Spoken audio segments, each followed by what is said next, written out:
Hey guys, welcome back to sportshacktv. I've got a couple of interesting stories for you guys today, so stay tuned. First up in our news feed is about the statements made by Mike Tyson recently. Mike fought in an exhibition match with a 51-year-old Roy Jones Jr. and looked mighty impressive for a man of his age at 54. Many celebs and analysts, including myself, can agree with the fact that Mike won the match even though it was declared a draw. Mike Tyson, in his post-fight press conference, said that the rise of combat sports like MMA was one of the main reasons for the decline of boxing.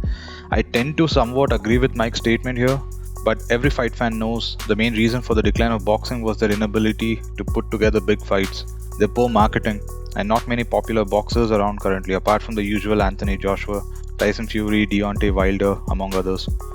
Mike also stated he didn't know who Jake Paul was until recently, when his son showed interest in fighting him. He stated, and I quote, "I didn't know he existed until my sons wanted to fight him one day. I said to my son, 'Who are you going to fight? This guy? Come on.' And he was a big star. Everybody knows who he is, and I'm so happy that he joined on the bandwagon with me and Roy. Listen, my ego says so many things, but my reality is Logan and Jake helped boxing so much. Boxing owes these guys. They owe these YouTuber boxers some kind of respect. They should give them some belts because these guys make boxing alive. Boxing was pretty much a dying sport. UFC was kicking our butts, and now we get these YouTube boxers boxing with 25 million views. Boxing's going back thanks to the YouTube boxers. Now before moving on, if you guys are liking this video thus far, then please do subscribe and like down below guys. Mike also admitted to smoking weed before the fight with Roy Jones Jr. and had another joint before his press conference. He mentioned, "Listen, I can't stop smoking. I smoke during fights.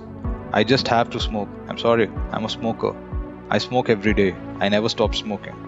Fighting in an exhibition bout rather than a professional fight apparently seems to have given Tyson some free room to get away with smoking a joint.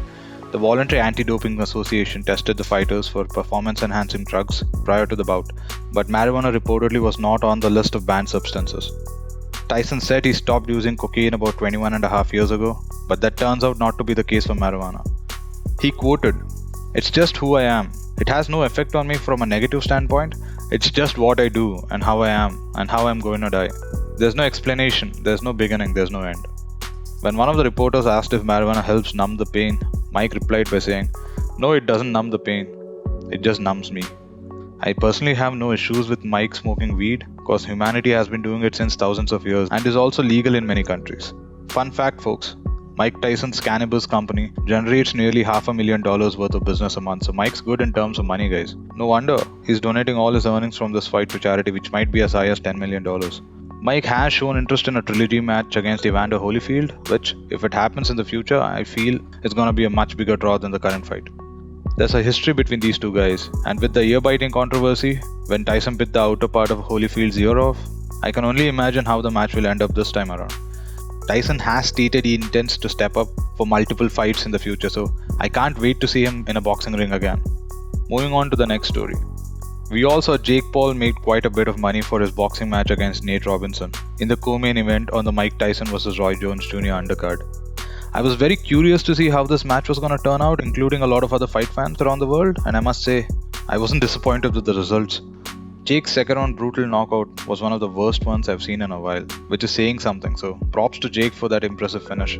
Since Mike Tyson made $10 million and Roy Jones Jr. made $3 million, I was expecting Jake to have made as much, if not lesser than Roy, but on the contrary, Jake himself has stated online that he's made more than $10 million, which is same as Mike Tyson's purse.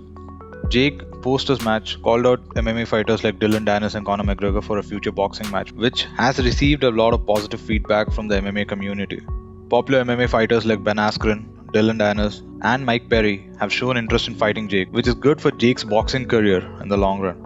I feel he should either pick among Dillon Danis or Ben Askren and avoid Conor McGregor and Mike Perry. Why? Because Ben is known for his wrestling and grappling, while not so much for his striking abilities. I feel Jake can exploit that and for sure catch Ben in a boxing match. Ben has been knocked out brutally before in the hands of Masvidal, so I kinda doubt if his chin is the same as before. Dillon is kinda similar to Ben. He's a jiu-jitsu specialist and not necessarily known for knocking people out, so I feel Jake can take him down too. Conor and Mike Perry have serious power in their hands. They will destroy Jake Paul purely based on their experience and striking prowess, so Jake should probably avoid calling these guys out for the time being. Jake's 23 years old, so he's still pretty young. He has enough time to develop his skills and grow in the sport. Well, that's it for today's news update, guys. Do subscribe, share, comment, and like this video as it helps us small-time content creators a lot. Bye-bye, guys, and as always, take care.